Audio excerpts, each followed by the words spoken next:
वक्तव्य आहे तुमचं? कल्याणच्या जागेसंदर्भामध्ये विधानसभेमध्ये मी स्पष्टपणे उत्तर दिलेलं आहे. ही असलेली 30 एकर जागा ही बौद्ध धर्मीयांसाठीच वापरात येईल आणि तिथे बौद्धगयाच्या धर्तीवर एक इंटरनॅशनल लेवलचं स्मारक उभं करणार आहोत. अनेक तिथलचे जे बौद्ध धर्माशी रिलेटेड आहे तेच इव्हेंट त्या ठिकाणी होतील.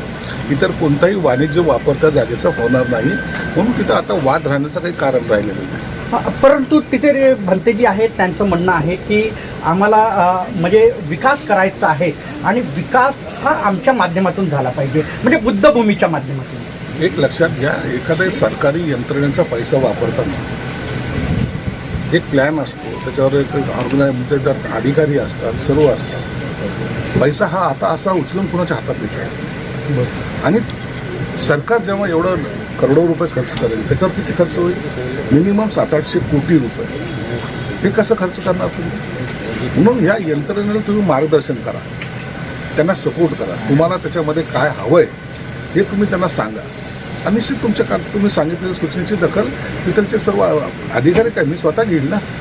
म्हणून आता त्याच्यावर शंका कुशंका किंवा तिथं काही कारण नाही, कारण राहिलेलं. सर, एक प्रश्न असा आहे की बुद्धभूमी इथे कुठला प्रोजेक्ट राहणार आहे? भरपूर प्रोजेक्ट त्या ठिकाणी येत आहेत. तिथं कॉलेज येत आहे, तिथं हॉस्पिटल्स आहेत, मुलांसाठी हॉस्टेल आहे, ज्ञान साधना केंद्र आहेत आणि भरपूर असं मोठं वास्तू त्या ठिकाणी उभी राहते, जी वास्तू बौद्धांशी रिलेटेड सर्व घटनाचा त्या ठिकाणी आपल्याला पाहायला मिळते.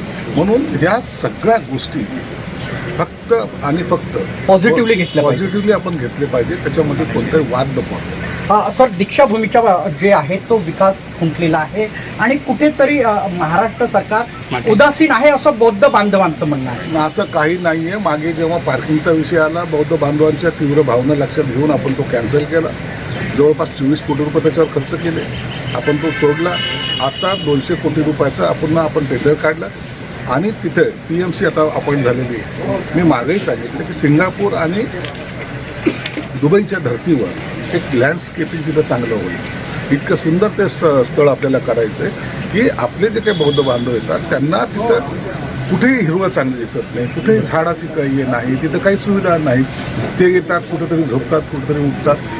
ज्या ठिकाणी बाबासाहेब आंबेडकरांनी दीक्षा घेतली ती जागा तेवढंच पवित्र त्या जागेचं असलं पाहिजे आणि म्हणून त्या जागेबद्दल प्रत्येकांच्या ज्या भावना आहेत त्याच आमच्या भावना आहेत आणि त्या पद्धतीने विकासाला या महिन्याभरात सुरू माझी ट्रेन जाते बौद्धगयाला. ज्या लोकांना आस्था आहे, ज्या लोकांना जायची इच्छा आहे परंतु काही कारणास्तव ते जाऊ शकत नसेल, तर आज समाजातले सर्व बांधव एकत्रित येऊन जवळपास 850 बांधव या ट्रेनमध्ये जातील. 6 दिवसाचा प्रवास राहील. त्यांच्या खाण्यापासून औषधापासून तिकडे राहण्याची, तिथं बसमध्ये फिरण्याची सर्व सुविधा आपण करतो. एकही रुपया शुल्क त्यांना लागत नाही. उलट आनंदामध्ये जावं आणि आनंदामध्ये यावं हीच आमची त्याच्या मागची. माझ्या एक शेवटचा प्रश्न सर, बुद्धभूमी आणि दीक्षाभूमी इथे याच्या विकासासंदर्भात बौद्ध बांधवांना तुम्ही काय आव्हान? दीक्षाभूमीचा सर्वात चांगला विकास आपण करतोय, सर्वांनी सहकार्य करा.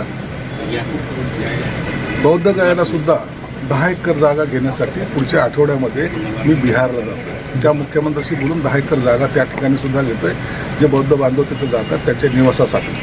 म्हणून आपला प्रगतीचा व्रत आता जोरकसपणे चालू आहे. कृपया याला सहकार्य बुद्धभूमीसाठी सगळं बुद्धभूमीसाठी सुद्धा आणि यासाठी